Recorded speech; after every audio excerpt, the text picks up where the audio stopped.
Time now for your forewarned weather with Thomas Keyboy.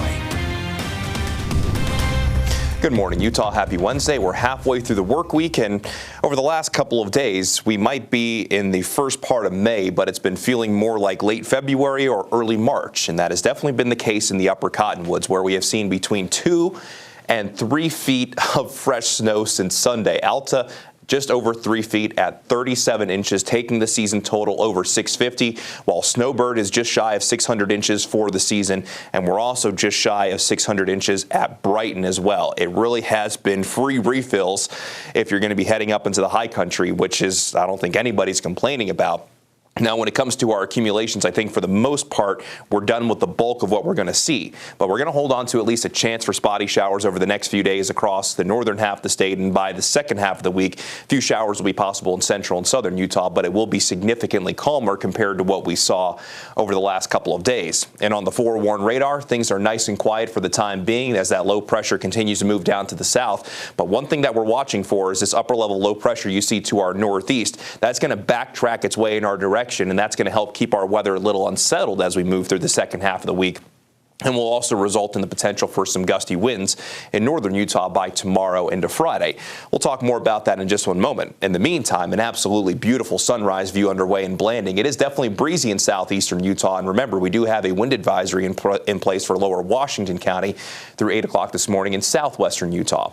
Here's the current view from Tooele, where we actually got some blue sky to start things off. Temperatures are definitely chilly across the state, mainly sitting in the 30s and 40s, while some spots in northern Utah are in the 20s, while Heber is currently sitting at 26. St. George, not too bad outside of the winds, currently sitting at 50 degrees.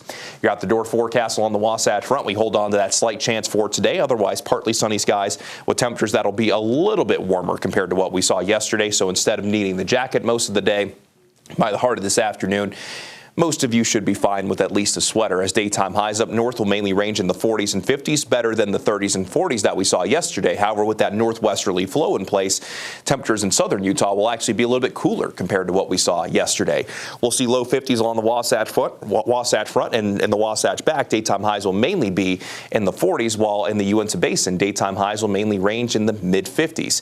As we move into central Utah, daytime highs ranging anywhere from 44 in Fairview to 64 in Green River. Then down in southern Utah, we'll see a daytime high of 51 in Monticello, 52 for Bryce Canyon, 63 in Kanab, and down in St. George, that's likely going to be a warm spot, but still below average, with a daytime high coming in at 71. Let's begin the futurecast and walk you through what we can expect over the next few days. Here's that upper level low pressure as it works its way back in our direction as we go between today and tomorrow. And with that flow around the low pressure, spotty showers will continue to be a possibility, and with that low pressure continuing to move down to the southwest, with winds mainly out of the east across northern Utah, we will be looking at the potential for some easterly canyon winds and downsloping winds. And for our Thursday and Friday, we'll also have the chance for a few spotty showers across portions of central and southern Utah, mainly favoring the high country. And then by Friday into Saturday, we'll finally see our winds switch out of the south, and we'll see that warming trend really ramp up for the Mother's Day weekend. But as mentioned, with those winds out of the east, we will see some gusty downsloping winds by tonight into tomorrow morning, maybe some gusts on the magnitude of 30 to 50 miles per hour, with those winds likely peaking between Thursday night and Friday morning. Then things will gradually begin to calm down as our winds become more southerly Friday into Saturday. Your high temperature trend still well below average for today, closer to average Thursday into Friday, and then by the Mother's Day weekend, temperatures will likely be above average, not only in northern Utah, but across the state. In St. George, it'll be windy today, and we'll see our high temperatures in the low 70s, but temperatures will be approaching 80 degrees by Friday, then daytime highs in the upper 80s to around 90 degrees from Mother's Day into early next week. Then along the Wasatch Front, we'll be looking at a slight chance over the next few days. Not significant wet weather potential, but it still exists nonetheless.